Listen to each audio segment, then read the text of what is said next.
We dive into crossover Thursday, this time with Locked On Packers, next here on Locked On Ravens.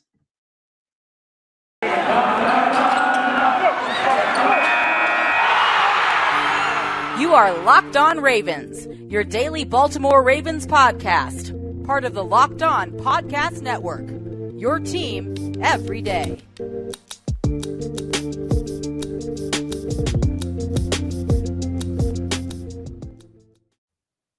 And we've returned here with another episode of Locked On Ravens. I'm your host, Kevin Oestreicher of Ravens Wire, and we are back on a Thursday, which means it is crossover Thursday. And we're going to be talking here with Peter Bukowski of Locked On Packers, as Baltimore is set to host those Green Bay Packers. So Aaron Rodgers, Davante Adams, and company. Should be a good game. Now, there are a lot of unknowns with it, whether Lamar Jackson will play. He did not practice on Wednesday, and the team actually did sign practice squad quarterback from the New York Jets, Josh Johnson, to their active roster. So that doesn't necessarily bode well for Jackson playing, but there's still a lot of unknown at this point. So let's dive into crossover Thursday with Peter Bukowski of Locked On Packers. Before we do that, though, be sure to follow us, whether it is in both audio form or video form. If it is in audio form, so that's Apple Podcasts, Google Podcasts, Spotify. Be sure to follow the show. Be sure to turn notifications on so you know when our content comes out. That's Monday through Friday at 6 a.m. Eastern time. And also, if you're following along with us here on YouTube in video form, so you can see my face, my background, etc., be sure to like the video, subscribe to the channel. I'd greatly appreciate it. I appreciate everybody who has already subscribed and who is watching on YouTube. Our first goal is 1,000 subscribers, and that'll be a really nice milestone to hit. Also, be sure to follow me on Twitter at CashRicker34 and the Locked On Ravens account at Locked On Ravens. But without any further ado, here is Crossover Thursday with Peter Bukowski of Locked On Packers. We are here, a crossover edition of both Locked On Ravens and Locked On Packers. Kevin Oestreicher, host of Locked On Ravens. Here with me is Peter Bukowski, host of Locked On Packers. And Peter, this has been a highly anticipated matchup, I feel like, for a while now between these two teams. And one team, well, both of them actually going through some pretty big injury woes. I know the Packers have been working with some of their defensive stars injured for most of the season. The Ravens, every position has been injured for most of the season. How you doing today? I'm good. It was a very bizarre situation yesterday. Matt LaFleur saying before practice he did not expect either Za'Darius Smith or David Bakhtiari to practice. And then the Packers come out to practice, and there is number 69, David Bakhtiari, practicing, and everyone's just like, wait, what is going on? So he is back at practice. Jay Alexander back at practice. It seems like they are starting to get healthier here. So that makes me in a much better mood. Yeah, well, I wish I could say the same about the Ravens. In fact, it is going the opposite direction for the Ravens. There's obviously the big storyline is Lamar Jackson. I'm sure we'll talk about that throughout the show. But, Peter, I want to start off by asking you some Packers questions. And while the Ravens quarterback right now is injured in Lamar Jackson, Packers quarterback Aaron Rodgers, I know you're probably tired of hearing about the toe, but I have to ask you about him and his toe, because he said, look, this isn't going to stop me from playing. It seems like he will play in Week 15, all things considered. But obviously, it was a long saga with him in the offseason, but he's been doing Aaron Rodgers things this year. 27 touchdowns, 4 interceptions, over 3,200 yards passing. Have you noticed that toe injury hindering him at all? He says no. A lot of people say no, but what's your stance on just how he is right now, and what's your percentage on how healthy he is? Yeah, let me show you this toe right here. No, I'm not gonna do that. Luckily, it is weird because he has gone out of his way to let us know that the toe injury sucks and it really hurts. And if it gets stepped on again, he might have to have surgery, and then he has a setback, and then he says it's fine actually, and it doesn't affect me, and I'll be fine, and I'll play, and it's whatever. So it is very hard to know where we really stand on all of this. How much is it actually affecting him? Well, since it happened, he's had a couple chunk runs, like 10, 15, 20-yard runs. He has never been someone who has the best footwork in terms of fundamentals. And so you never know if he is stepping in rhythm or throwing the ball with neither feet on the ground because he's protecting the toe, or if he's just doing Aaron Rodgers things. This is just how he plays all the time. So that part of it is hard to dissect. But in terms of, is it affecting his play? Is it affecting his productivity and efficiency? The short answer is no. They torched the Vikings starting after the first quarter. They torched the Bears starting after the first quarter, and they torched the Rams starting in the first quarter. So they have had no problems here over the last month. Offensively, Aaron Rodgers has been surgical in his precision. I mean, he made a couple throws against Chicago where outstretched pinky fingers are right there to make a play on the ball, and it falls helplessly into the arms of a Packers receiver, the Aaron Jones.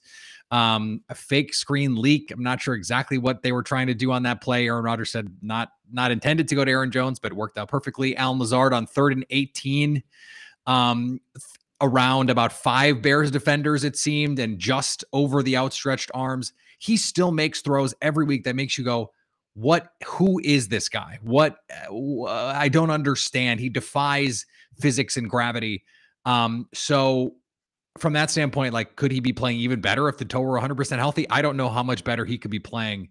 He's been, I mean, I think you can make the case he's been the best quarterback in the league this season. Yeah, 100%. Certainly one of them, if not the best, just from what he's doing this year. And part of what makes this Packers offense go is obviously Rodgers, and we'll talk about Davante Adams in a few minutes, but the run game has been a key part of that, although the Packers are top 10 in net yards per attempt through the air, but on the ground, they're just 20th in yards per attempt. Yeah. And have you seen kind of a setback from this run offense? Has this been kind of what you were expecting heading into this season, or has it been a bit of a disappointment for you? No, I mean, so those are two different answers, I think, for me, because Green Bay's offense has still been highly efficient. They're still 10th in rush offense, DVOA. But if you look at the blocking numbers at their run block win rate, that's actually pretty decent. But if you look at Pro Football Focus run grades, not very good. And you look at the individuals that are out there, John Runyon Jr., Lucas Patrick, Royce Newman, even Billy Turner, their run grades have not been good.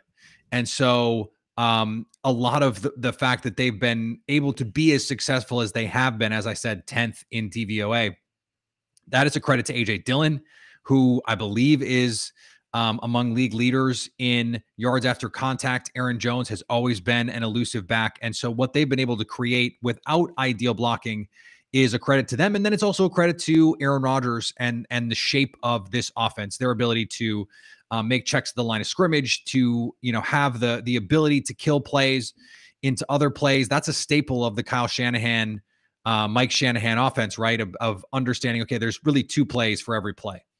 And if this one doesn't work, we've got the other one. And then because you have Aaron Rodgers, you can get to really whatever play he says we're going to get to. I mean, that is the unique thing about Aaron Rodgers. So yeah, the running game has not been as efficient. They haven't hit the home runs.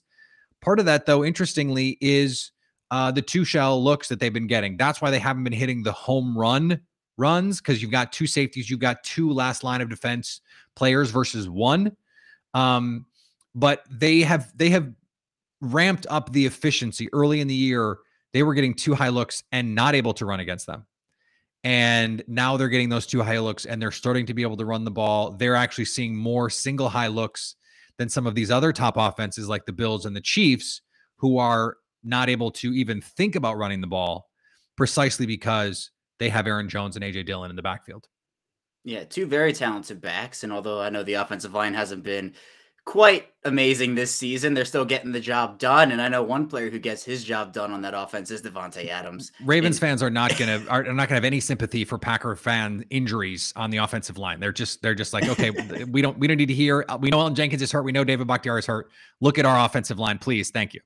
Yeah, well, let's look at all the other positions too. It's just, right. It's crazy. And part of the hard part for this Ravens defense about stopping Davante Adams is the injuries at the cornerback position. There's no Marlon Humphrey. There's no Marcus Peters. And Davante Adams, one of the best receivers, if not the best receiver in the entire league, has done it each and every week. We saw the highlight play against Chicago, against Jalen Johnson, where he makes him look silly in the end zone. I mean, it's just those plays every single week. How do you stop him? Is there a way to stop him? Double coverage, triple coverage. If you had to pick one way to stop him, if there is one, what is it? I mean, so what's interesting about what the Packers have been able to do, I think this goes back to 2019. The offense in 2019 was not nearly as good as it was in 2020 or 2021. And part of that is because the Packers secondary receivers did not do a great job of stepping up and filling the void that they needed to. They had to end up using Aaron Jones a lot. And that was still part of the Jimmy Graham experience, which yikes.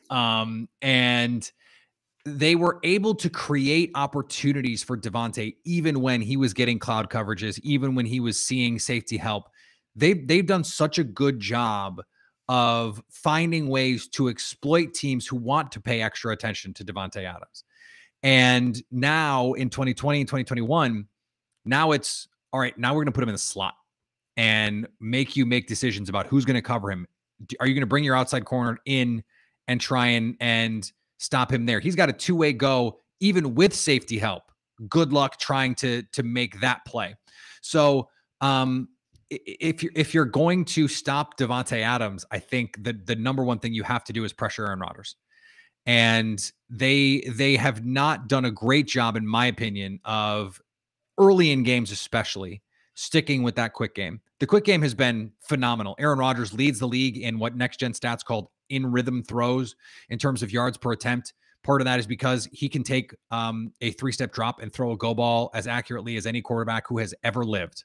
And a lot of those are to Davante Adams. They love to run slot fades to Davante Adams in those situations. You have to be able to pressure Rodgers if you want to stop him from getting the ball to Davante Adams, because Matt LaFleur is too good a schematic coach to let you just say, we're going to double him, because they're going to beat you in either other ways, or they're going to move Davante Adams around in ways that make it impossible for you to make that double effective.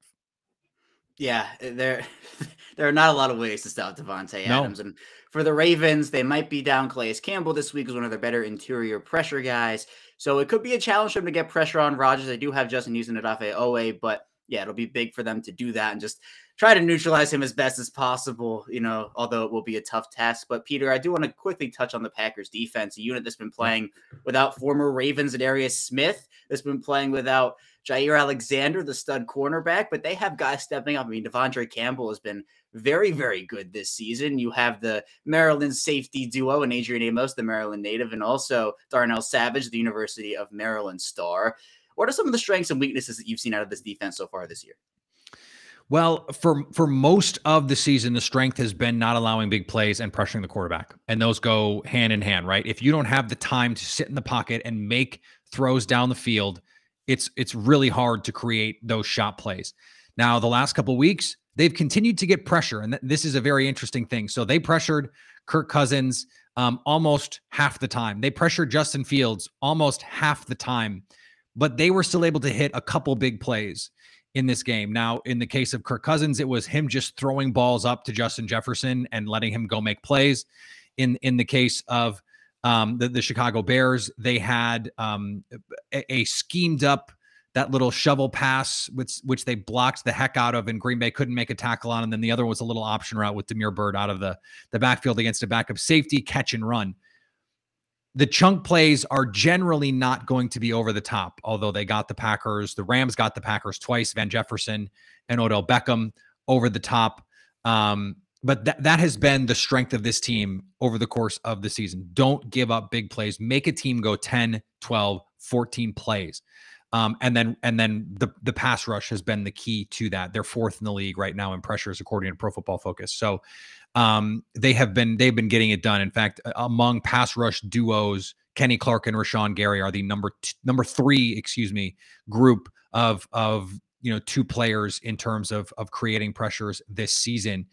They are vulnerable in, as I said, if you can create with play action, I think that gives you a little bit better chance, because you can throw the pass rush off a little bit in those situations.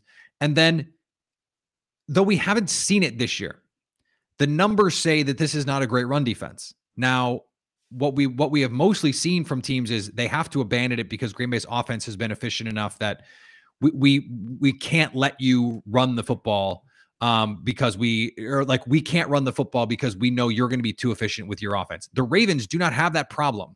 They are most efficient when they are running the ball and play actioning and doing all those things. So in this matchup, that's the thing that would have me most concerned, is that Green Bay, who is 24th in rush defense DVOA, is not going to be able to handle that. Now, it would make me feel a lot better now than with J.K. Dobbins and Gus Edwards and all of the running backs and a healthy Lamar Jackson. I think a lot of that calculation changes. I think Green Bay is going to, in some ways, dare Baltimore to stick to the run. They're going to play a lot of too high safeties and say, you're not going to throw deep on us. If you want to have 15-play drives, if you want to have 8-minute drives like you did against Pittsburgh, great.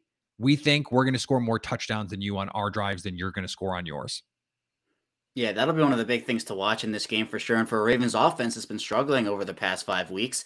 They'll have to get off to a fast start against this Green Bay defense. We'll talk about that and more about the Ravens in the second segment. We'll head into our first break. When we get back, we'll flip things around. Peter will ask me questions about the Ravens. So stay tuned for that, and we'll be right back. A lot more to come on this crossover edition. Today's episode brought to you by our friends over at Stat Hero. There are so many ways to play daily fantasy, and almost all of them are losing propositions. Winning feels a lot better. You know that? I know that. Winning is much better. But traditional fantasy sports, they're just not winning propositions over the long term because you don't know who you're playing against. Stat Hero changes that game. They have fundamentally changed daily fantasy because it's you against the house in a head-to-head fantasy matchup, winner takes all. And the best part, Stat Hero, they're going to show you their lineup before they play. You get to decide who you want to put head-to-head against a team that you get to see. It would be like playing blackjack, but you get to see the dealer's hole cards. This is unprecedented. You don't have to compete against thousands of experts or unknowns or people using crazy algorithms. Stat Hero puts you in control of your fate. With Stat Hero, you control the stakes. You decide how much you're going to play for, and Stat Hero has no choice but to take it because they're daring you to beat them. Stat Hero is head-to-head daily fantasy the way it should be, one-on-one. Sign up for free right now at stathero.com/lockedon and use the promo code LOCKEDON for a 100% deposit match. Free money. You put money in, they will give you money. That's stathero.com/lockedon. Use promo code LOCKEDON for that 100% deposit match. All right, Kevin, there is a lot going on in Baltimore, and I'm trying to sort through all of it. Let's start at the most important position on the field. Lamar Jackson leaves the game against the Browns. John Harbaugh says early in the week, we are operating under the idea, I'm paraphrasing, that he's going to play. Is that gamesmanship? Is there real optimism? He didn't practice on Wednesday. Is he going to play on Sunday? Yeah, very unknown right now, Peter. I think that the Ravens, what they usually do with their injuries, they keep it tight to the vest. They don't want to reveal too much. I think what John Harbaugh said is, yeah, you know what? He plans to have his quarterback, but also he just doesn't know at this point. And the Ravens do sign Josh Johnson off the New York Jets practice squad. He's been a journeyman for the bulk of his career. And now one of my favorites. Yeah, the Ravens have Jackson, Tyler Huntley, and now Josh Johnson, also Chris Trevler on the practice squad. So signing a quarterback to the active roster doesn't necessarily bode well for the status of Jackson. Now, if I had to pick here, and if I was the Ravens, if I was John Harbaugh, I think, you can play Jackson at 85% or 70% or whatever he's at right now. But this game against Green Bay, while a win would go a long way, a loss in the NFC is not something that necessarily kills their season at this point. They have divisional games with Cincinnati and Pittsburgh still on the docket. If Jackson goes in there 85%, which I think that product is still better than Tyler Huntley, but if he does go when he gets re-injured, then you're risking it, and all of a sudden you could have played him at 100% in week 16 after sitting him, or you could play him at 75% in week 15. Now, if he's 100% in week 15, then play him. There's no reason not to. But for now, with signing the quarterback and not having him practice, I would lean towards him not playing. Now, there are certainly situations where I can see him playing, but if Tyler Huntley is the man for the job this week, he's shown that he is the guy to be backing up Lamar Jackson. He's shown some poise, but again, he is not Lamar Jackson. Yeah, I think the question for me would be, if he's going to be out there, can you run your offense? Can you run the version of this Ravens offense that is most potent? And if you can't, do you have a backup plan that you think is suitable? And then is that backup plan, of course, better than just putting Tyler Huntley out there and letting him try and do the thing? I don't have a good answer for that. That's what they're getting paid millions of dollars to make those decisions. For this offense, though, ravaged by injuries, but they're getting healthier at the skill positions. Hollywood Brown, Sammy Watkins, Rashad Bateman, especially Bateman is starting to come on a little bit. So in terms of the combustibility of this offense, the explosive plays, that's what they want to be. Run the ball, play action over the top. Are you seeing what you want from these skill position players right now? I'd say yes from the wide receivers and the tight ends. You're looking at, you talked about Rashad Bateman. What a get he was for this Ravens team there. He was someone a guy Green Bay coveted as well, just a couple picks later. Yeah, and I think the Ravens drafted him because I don't think that he would have gotten past Green Bay before Baltimore's second first-round pick. So they made the smart decision there. Bateman is somebody who was just shown so many great things. Wasn't really targeted over the past couple weeks before Week 14, but caught 7 of 8 targets for 103 yards against Cleveland, was robbed of his first career touchdown. Also, he got the ball over. The refs didn't call it, unfortunately. So he's still looking for that first career touchdown.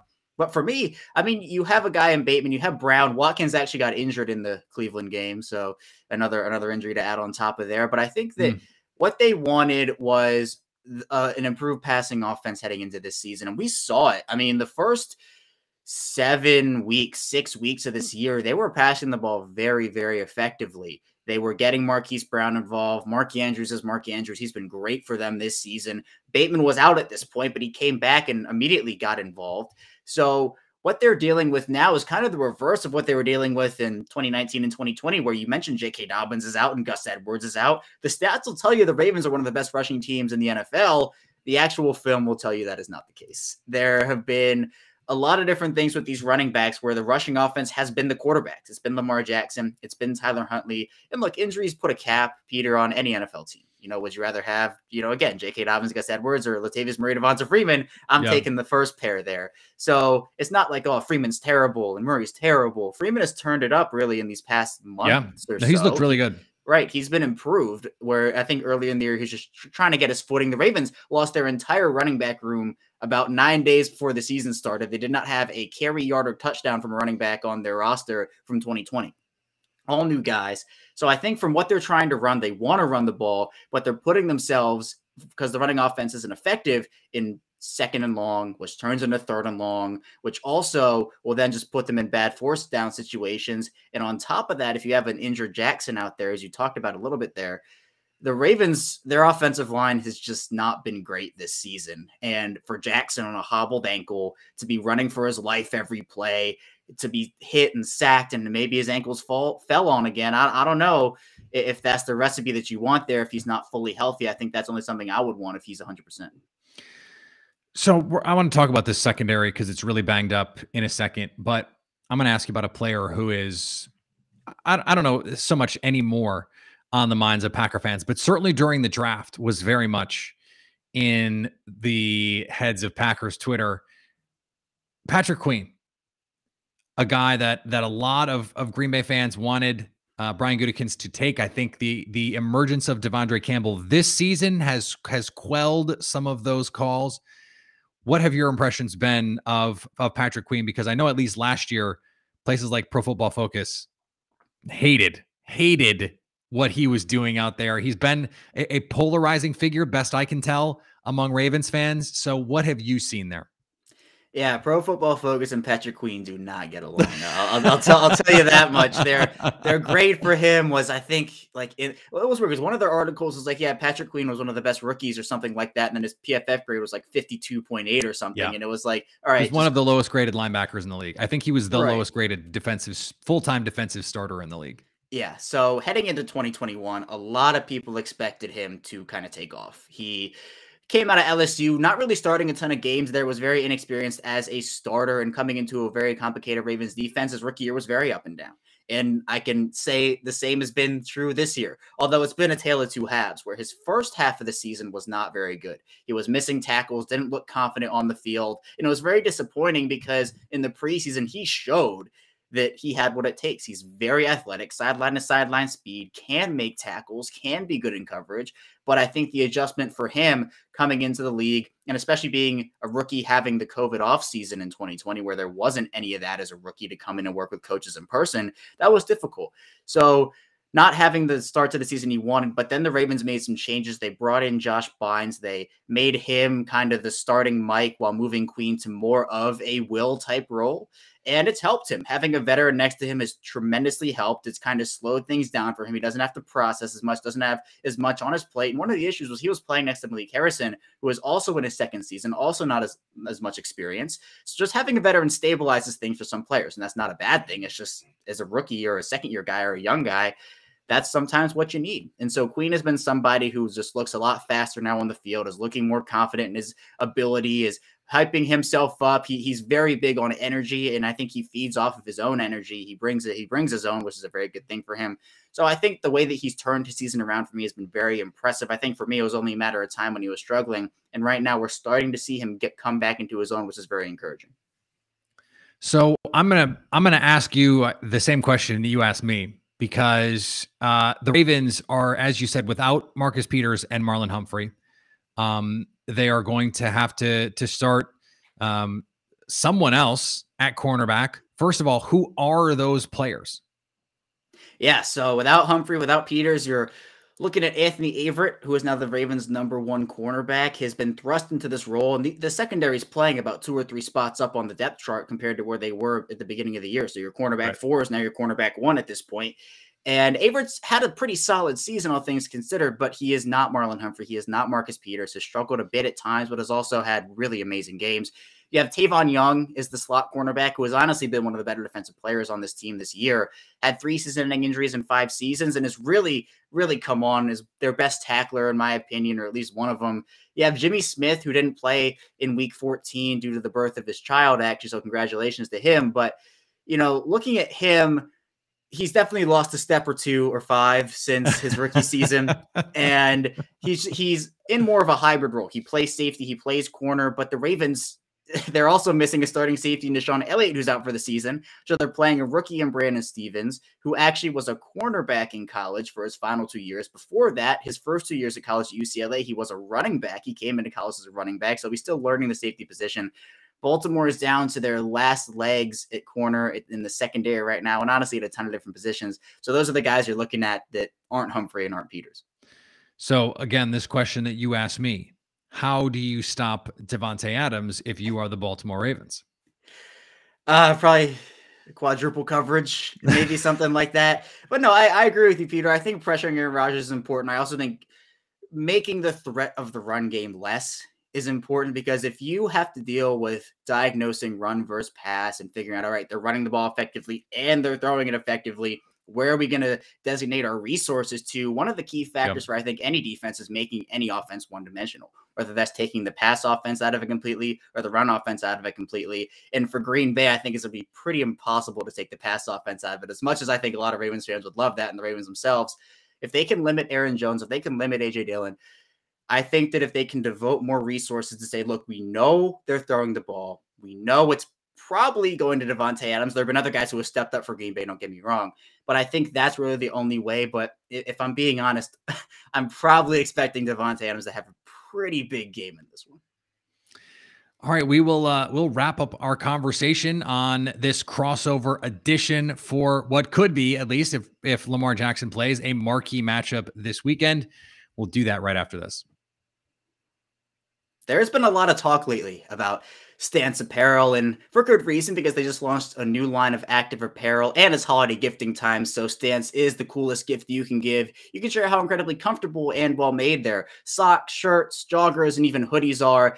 Stance has a lot of different things compared to the maybe boring old socks and other apparel that you might have. There's a lot that Stance has to offer. They were founded in 2009, and they represent a radical reinvention of socks, underwear, and active apparel. With a sharp focus on comfort, quality, and creativity, Stance brings an atypical aesthetic alongside some of pop culture's hottest collaborators for the ultimate in style and self-expression, because everything you wear should be a direct extension of who you are and how you feel. Stance believes that the perfect fit matters more than fitting in, that those who feel good do good. So go see for yourself, register for an account at Stance.com and get 15% off of your first purchase. Use the promo code LOCKEDON at checkout to apply and enjoy the color and comfort of a life less ordinary with Stance.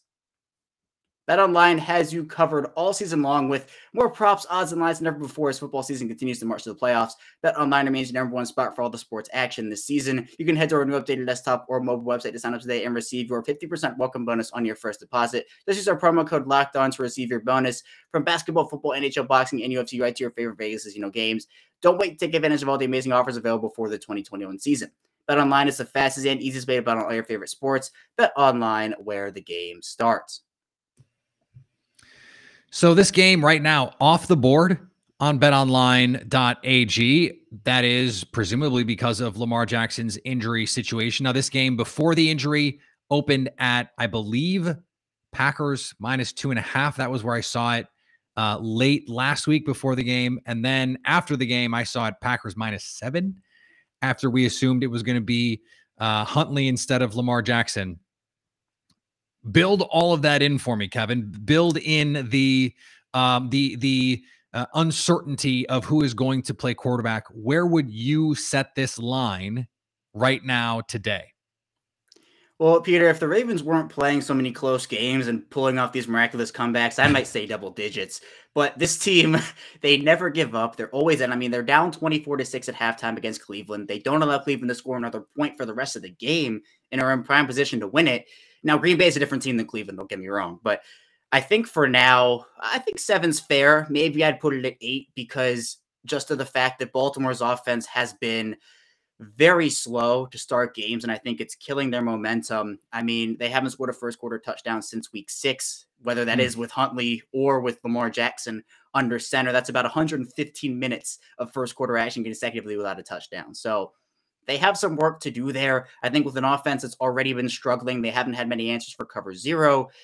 I think that if they can't get off to that fast start, it could be something where Green Bay can win by double digits. But again, I'm not going there quite yet because Baltimore's proven the unthinkable. They've done the impossible. So I'll put it right around 7 or 8. But I could see scenarios where Baltimore could put this down to maybe 2, 3, or maybe even win it in some situations. Yeah, it's tough, right? Because I think if Lamar Jackson were playing, that 2.5 makes sense to me. Maybe even 2. I think the Packers would still be favorites. I think the Packers are, even with Lamar Jackson, the better team. I almost said clearly the better team. I think if like, let's say Jair Alexander plays, to me, they're clearly the better team. I think someone like that swings the balance of power that much. I do wonder about the matchup with this because Baltimore plays such a unique style, and it is in a way a style that the Packers want them to play. Run the ball, even if you're going to get 5-6 yards a carry, fine. Don't care. We think that you're going to throw the ball to us, or we think you're going to get a penalty. Like, that's the Green Bay's perspective. You're going to wind up with 2nd and 16 or 1st and 20, and you're not going to be able to recover for that, or you're going to have a drop, or you're going to have an interception. I think that sort of slowing down of the game for Baltimore plays into their favor. I think it's going to be a close game, but I just don't see, even if the Ravens blitz the crap out of Aaron Rodgers, I just don't see how this secondary slows down Davante Adams with the way that he's playing right now. Allen Lazard had a monster game last week. Josiah DeGuara, the tight end, is really starting to come on and make plays, and they deploy their receivers really well out of the back, or their running backs, really well out of the backfield. So I have a hard time seeing how Baltimore's defense. I don't know what Denver popped into my brain. Because I'm a Nuggets fan. It's because I'm a Nuggets fan. It must be. That must be. How Baltimore's defense is going to slow down this Green Bay passing attack, because I also don't see them being able to sufficiently slow down Aaron Jones and A.J. Dillon to the point where Green Bay becomes one-dimensional. It's just not who Matt LaFleur is. It's not, frankly, it's not who Aaron Rodgers is, because I think he's always going to take the best play that is available, or at least almost always. And so I like the Packers by like 5 in this game, like 30-25, 30-24, even 30-26 or 27, I could see. But I think Green Bay wins it because I think they get to 30, and I don't think Baltimore can get to 30. Yeah, I'm right in that 6 to 8 range. I think this is a 1-possession game because, Baltimore's only played 1-possession games. Yeah, exactly. At this point, if I say it's going to be like 2 possessions, they're going to lose by 1 or win by 1 or something crazy like that. But I agree. I think if the Ravens can slow this game down, I think one of the better ways to defend against Davante Adams, we go back to that question, is just keep him off the field. I mean, if you can string out 7, 8, 9-minute drives and put up 7 points, that's another key. Baltimore's been kicking field goals in the red zone, which is just so deflating for an offense and for a team. If they can put 7 on the board, if they can keep Aaron Rodgers and Davante Adams off the field, they can make this game a game. And I expect them to make this game a game. If their defense, again, just if they can neutralize them a little bit, if they can neutralize the threat of Davante Adams, whether that is shading help over the top, sending 2 guys with them, whatever it may be, that will be a huge factor in this one. But I just think even with a hobbled Lamar Jackson in this game, if he is in fact hobbled, I just don't see a way that the Ravens can win this game. Well, I shouldn't say that. There are ways I can see them winning the game. But I think for now, it looks like it's going to be Tyler Huntley. And, no disrespect to him whatsoever. He's been great for them when he's been on the field. But I don't see him leading this team to a win against a Green Bay, 1, defense, but 2, offense that have just been so good this year. I'm with you. I think it's going to be a fun contest no matter what, because it is such a different style on both sides of the ball, really. It's going to be a tremendous uniform matchup. I love Baltimore's unis, and that's a great crowd in Baltimore. So it's a really good test against Green Bay's somewhat inexperienced offensive line. They're going to look like they're going to be playing with backup Dennis Kelly at right tackle. They're going to be playing with 3rd string Yosh Nijman at left tackle. And so they've had some issues there. The interior is starting to come together a little bit with John Runyon Jr., Lucas Patrick, and Royce Newman. So that is, I think, a matchup to watch here. How does Baltimore attack this Green Bay front? How aggressive does Don Martindale want to get? They don't call him Wink for nothing. So it's one of those things that I think Packer fans are going to have to keep an eye on. But I think Green Bay wins. And as you said to start the show, I don't think it affects Baltimore's future in the AFC that much, but we'll see. And we get to talk about it next week. Yeah, no, absolutely. It'll be a fun game. We get these only once every 4 years, save for a potential Super Bowl matchup. But I do think that, and who knows? I know. And with the way the Ravens have been making these close games, and the AFC is so wacky this year. I mean, the AFC North, no one wants to win it. Maybe it's going to be Baltimore who wins it. But I'm expecting a very exciting, good, an amazing game. But I think that's all we have here on this crossover episode here, Peter. I'm looking forward to a great game. Thanks for coming on and talking Ravens and Packers. Always fun to talk to you, Kevin. Appreciate it, man.